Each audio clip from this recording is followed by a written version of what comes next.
you know, get sufficient economic power to, in fact, determine itself. And all kinds of, you know, theories are suggested to this. I was going to say, I can't even, on such large issues, I can't even get the picture, much less the solution. You're talking about just Memphis. Sometimes you can see solutions, but when you talk about black people across the country. Well, even when you talk about Memphis, for example, let's use, you know, the city workers as an example. With the raises, all you have done really is brought people to a kind of minimum in economic viability.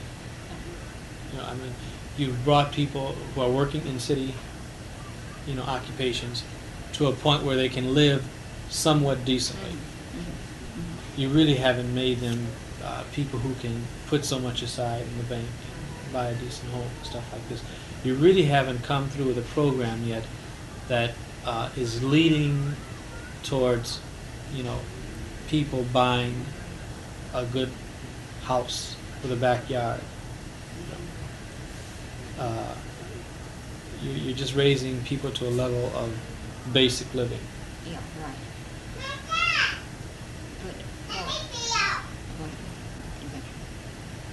How do I get on that? The other part is saying that on a broad scale it's so difficult to conceive of it.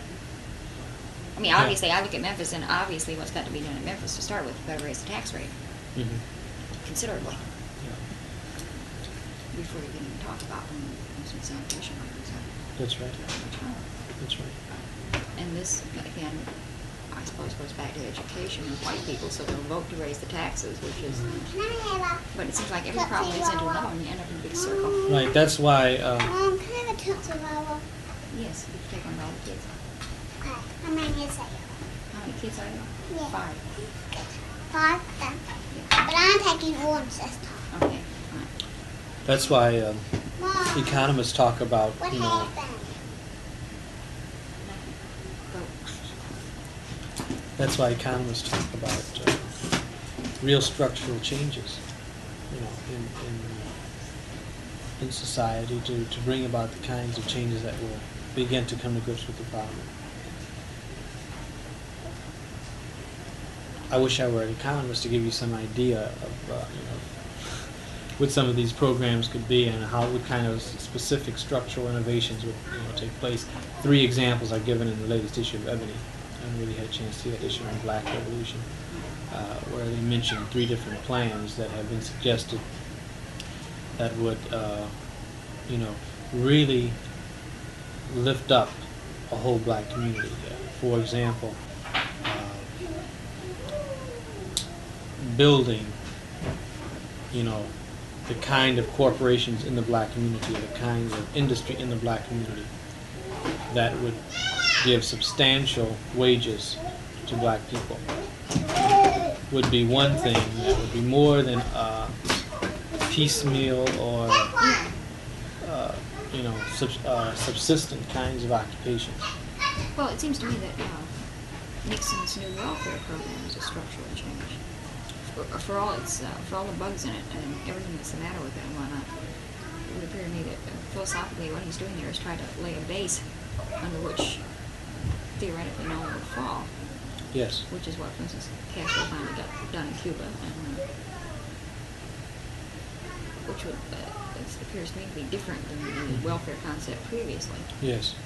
And yet the attacks on Nixon's program vociferous in the black community. Well, I'm not acquainted with, you know, the several attacks that have been made, but certainly one attack has been that Nixon plans to have this administered through the state. Yeah, right. And of course, right. like other issues, like school desegregation and all this, when you are, you know, using what we'd like to say is a good thing, you know, subsidiarity, which is ideally a good thing to do, but yet being realistic, we know, you know, how, you know, where school desegregation, not even think of real integration, but let's just say school desegregation. We know where that has gone Here's an under the extra hand of the state. piece of paper that was in my room. And there are many things that were in previous welfare, federal welfare guides that would have given substantial lift to mothers on welfare. But because they were to be administered by the state, nothing ever happened. One example is, now, I don't know how many states, this was a federal, thing, so I would imagine all states would apply it. The fact that the state should regulate the amount of money according to the needs of the people, so that a welfare mother, who has 10 children, obviously couldn't live off of a maximum of $150 a month, or whatever it is here in Memphis. So it's within the power of the state, to see that this particular family get enough